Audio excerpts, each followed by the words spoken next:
हम लोगों ने लास्ट टाइम पढ़ा था T3 स्पेस क्या होती है, ठीक है। और हम लोगों ने ये भी पढ़ा था कि रेगुलर एट अ पॉइंट क्या होता है, ठीक है। T3 स्पेस की हम लोगों में डेफिनेशंस पता थी। कोई भी स्पेस T3 कब कहलाती है, ठीक है। X is said to be at T3, ठीक है। X T3 कब होगा, अगर क्या हो, अगर आपके पास क्या हो, if X is regular and T1, ठीक है। अगर कोई भी स्पेस आपके पास रेगुलर हो और T1 भी हो, ठीक है।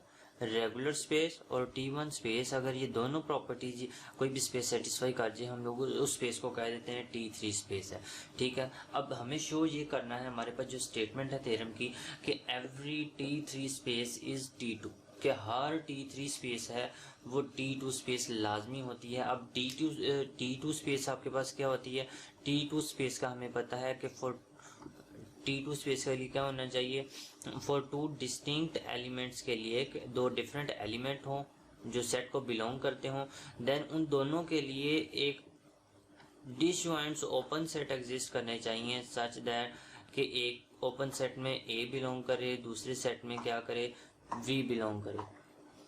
डिसजॉइंट होने का क्या मतलब है, डिसजॉइंट होने में ये ऑटो इम्प्लाइज हो जाता है क्योंकि इन दोनों की इंटरसेक्शन 5 है। अगर A इसमें है तो ऑब्वियसली B इसमें मौजूद नहीं होगा, ठीक है, और इसमें A नहीं होगा, ठीक है। अगर ये लिख लें तब भी ठीक है, अगर ना लिखें देन फिर भी ठीक है। सिर्फ इतना ही है कि दो डिस्टिंक्ट एलिमेंट्स हो, उनके लिए दो डिसजॉइंट्स ओपन सेट एग्जिस्ट करने चाहिए सच दैट एक में A हो और दूसरे में B हो। ये आपके पास T2 स्पेस है। हमें शो ये करना है कि जो स्पेस आपके पास T3 स्पेस होती है वो ये वाली प्रॉपर्टी होल्ड करती है, ठीक है। Let X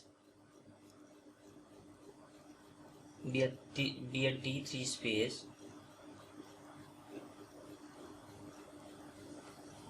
so this implies that X S is regular and T1 space, ठीक है। X रेगुलर भी होगी आपके पास, T1 भी होगी। अब हम लोग T1 की एक्सिम यूज करते हैं, ठीक है। सो लेट कर लेते हैं A B does not equal to B and A B ये दोनों क्या हैं आपके पास X के एलिमेंट हैं। क्योंकि X आपके पास क्या है, T1 है, then by T1 axiom, by T1 axiom implies that there exists open set U such that A belong करे U में and but B does not belongs to U, ठीक है।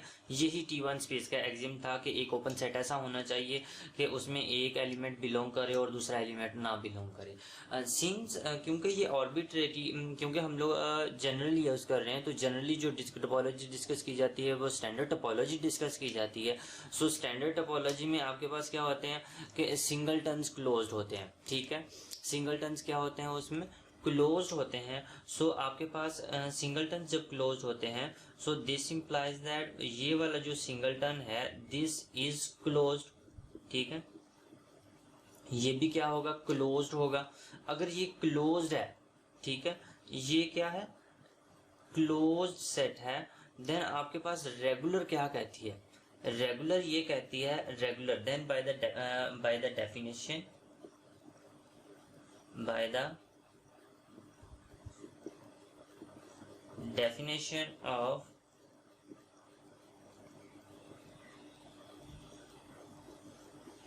regular space क्या होगा, there exist open set V1 and V2 such that कि आपके पास चलो हम लोगों ने इस A के लिए तो कर लिया ना, there exist open set U and V such that कि A बिलोंग करेगा U में और जो क्लोज्ड सेट होगा वो आपके पास किस में कंटेन कर जाएगा, आपके पास V में कंटेन कर जाएगा, ठीक हो गया। अब यहाँ पे क्या हुआ कि ये देखें, हम लोगों ने दो डिस्टिंक्ट एलिमेंट लिए थे, ठीक है।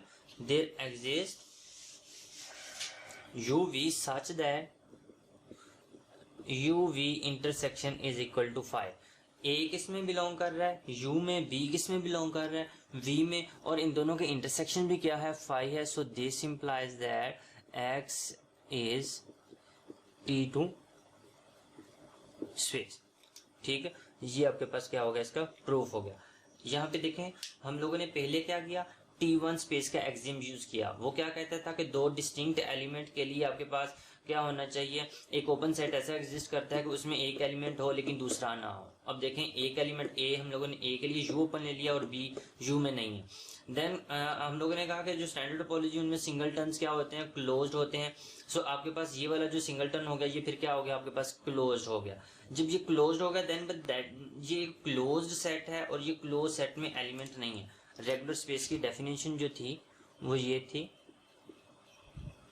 उसका एक्सियम क्या था कि एक क्लोज्ड सेट होना चाहिए, ठीक है, क्लोज सेट बी, और एक एलिमेंट होना चाहिए जो क्लोज्ड सेट में ना हो। देन आपके पास क्या हो, आपके पास दो ओपन सेट एग्जिस्ट करने चाहिए, ठीक है, open sets U and V के एक्स, एक में एक्स हो और दूसरे में क्या हो, बी हो, और इन दोनों की इंटरसेक्शन भी क्या हो, आपके पास 5 हो। अब देखें यहाँ पे ये आपके पास क्लोज सेट आ गया, ये एक एलिमेंट आ गया। तो रेगुलर ये कहती है कि इन दोनों के लिए दो, क्योंकि ये रेगुलर है, क्योंकि x इज रेगुलर, क्योंकि x रेगुलर है तो फिर ये वाली प्रॉपर्टी क्या करेगी, होल्ड करेगी।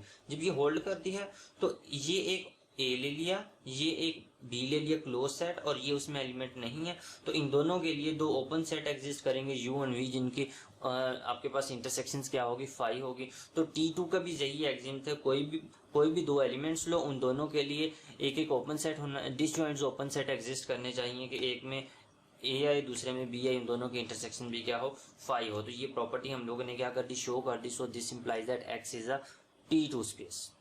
ठीक है, सो आपके पास यहाँ पे फिर रिजल्ट क्या बना, हम लोगों ने प्रूव कर दिया कि जो हर T3 space, every T3 space is T2 space. ठीक है।